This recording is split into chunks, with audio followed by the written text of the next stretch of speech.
Okay, I've been talking about these units now for over 2 years. Hold on while I lock my video device into the arm here. Focus, right? There we go. These are made by Lightpix. This is the new Q20 Mark II, and also over here. Let me show you this first. This is the new FlashQ trigger system. Right now I have it sitting, you see how small it is. I have it sitting in the hot shoe of my Fujifilm X-T3, about the size of a dice cube. This is the on-off switch. Before, there was actually a little door up here on the top that you actually popped in a watch battery, and of course you had to actually have watch batteries as replacements. Now this unit actually comes with 2 different types of recharging cables, and it is an internal rechargeable battery pack. This is as small as it gets. This is obviously manual flash only, and this is, since it's center pin trip, for those of you who don't know, this will work on any camera that I could think of. I think there used to be one exception that this wouldn't work on, but now it works on absolutely everything as far as I know. I've got the link below for these. This is perfect for travel. This is obviously a manual fire only, so you need to have the skills with the Speedlight to know how to set things manually, and that's the skills that you should be actually working on.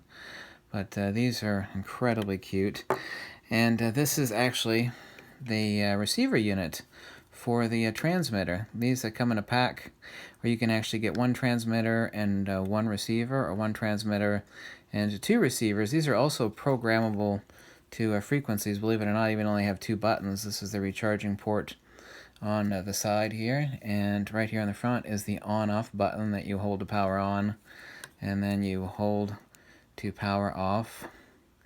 And it actually has a multicolored LED that actually feeds you information. You'd be surprised. Like I said, the old one used to have watch battery. This is the receiver unit. What you do is you pop in a Speedlight here.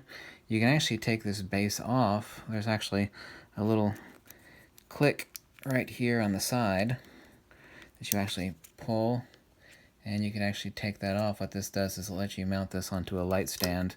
But if you only want to use this is a receiver unit for any Speedlight that you could think of. This is also rechargeable right here on the side. Actually pretty fast recharging. Let me show you something else that's really neat. These are, these are $89. I've got a couple of these, but this is the new unit, which is rechargeable, not the main Speedlight unit. This is the guide number of 20. The front xenon tube is tiltable like this, and of course you can place it anywhere you want. It's the size of a small Speedlight, as you can actually see here. There's also a LED window on the front for doing video. Let me actually turn that on, and it's actually adjustable. Right now I have it max. Let me set it on mid. There you go. Then I can immediately switch over to flash. It's actually got 4 different modes via the modeling button right here. It actually runs off of 2 AA batteries. Now, this just looks like a tiny Speedlight, right? Well, of course it does. Now, there's no connections down here. This is actually just a holder spot. What you usually do is we zoom in right here so you can see. Focus, press in the button, and out pops a trigger identical to the other transmitter unit right here. And this is also settable by frequency. So all this does is pops in the bottom.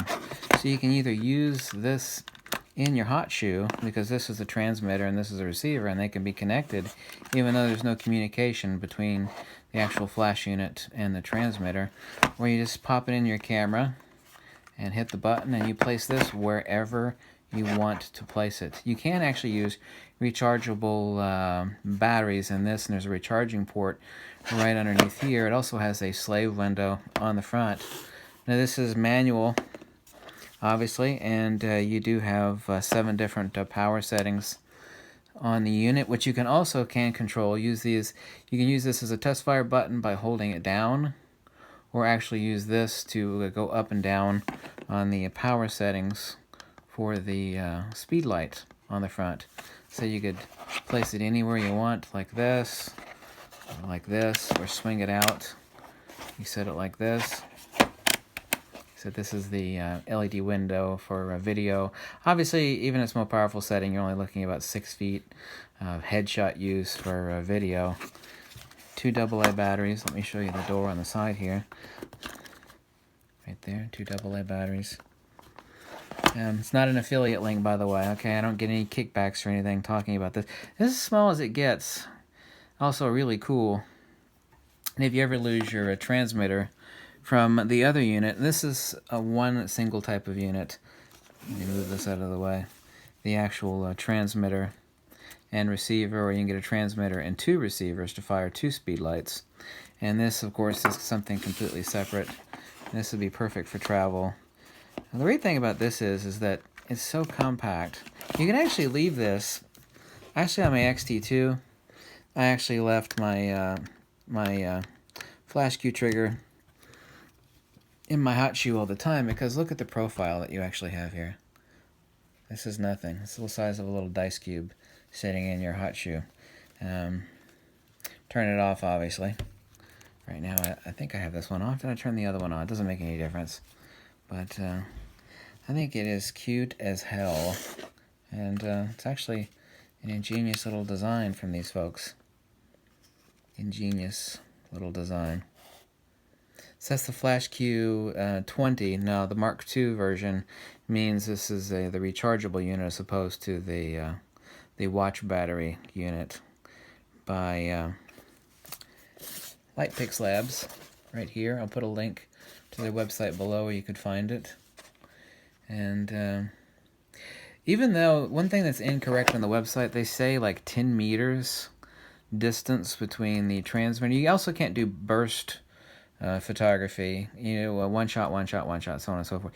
You can't do burst photography. Since the transmitter unit is really small and it's using extremely little power, you can't do continuous burst flash photography with these. But the incorrect information on the website is it says 10 meters range on the transmitter / receiver distance, and that's incorrect. I've used it at least 3 times that far.